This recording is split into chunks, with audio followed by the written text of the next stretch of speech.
నమస్కారం,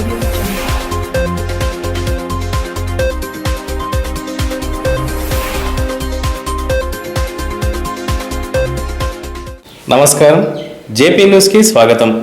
వెంకటగిరి పట్టణంలోని కన్నకమ్మ వీధి నందు శ్రీ హరిహర క్షేత్ర సమీపంలో మరియు హనుమాన్ నగర్ నందు మున్సిపాలిటీ అభివృద్ధి కార్యక్రమంలో భాగంగా 18 లక్షల రూపాయల వ్యయంతో చేపట్టిన డ్రైనేజీ పనులను మున్సిపాలిటీ చైర్పర్సన్ దొంత శారద పర్యవేక్షించారు. పనుల్లో నాణ్యత తక్కువైతే టీడీపీ ప్రభుత్వం ఎప్పటికీ సహించేది లేదని కాంట్రాక్టర్లతో హెచ్చరించారు. అంతేకాకుండా కాలువ పనులు పూర్తి అయిన తరువాత సీసీ రోడ్లపై మట్టిని పూర్తి స్థాయిలో తొలగిస్తేనే కాంట్రాక్టర్లకు సదరు బిల్లు పాస్ అవుతుందని తెలిపారు. 16వ వార్డులో డ్రైన్ వర్క్ జరుగుతుంది. ఇది 15-16 14 ఫైనాన్స్ గ్రాంట్ కింద పెట్టడం జరిగింది.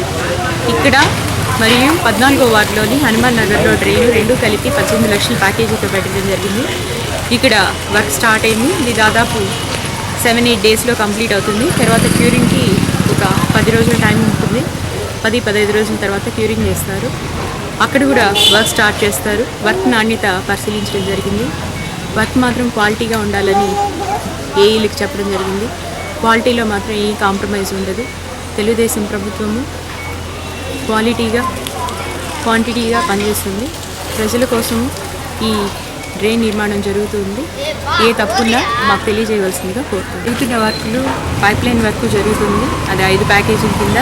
అలాగే ఈ డ్రైన్ వర్క్ కూడా జరుగుతుంది. వర్క్ అయిపోయాక ఈ మట్టినంతా శుద్ధంగా క్లీన్ చేసినాకే వాళ్ళకి బిల్లులు ఇచ్చే ఏర్పాటు చేస్తాము. ఇంతకుముందు కొన్ని బిల్స్ ఇచ్చేస్తున్నారు. అలా కాకుండా ఆ మిస్టేక్ ఇంకోసారి పునరావృతం కాకుండా కంప్లీట్గా రోడ్డు క్లీన్ చేశాకే, డ్రైన్ అయితే ఏమి, పైప్ లైన్ అయితే ఏమి, ఆ మట్టినంతా క్లీన్ చేశాకే బిల్లులు ఇచ్చే ఏర్పాటు చేస్తాము.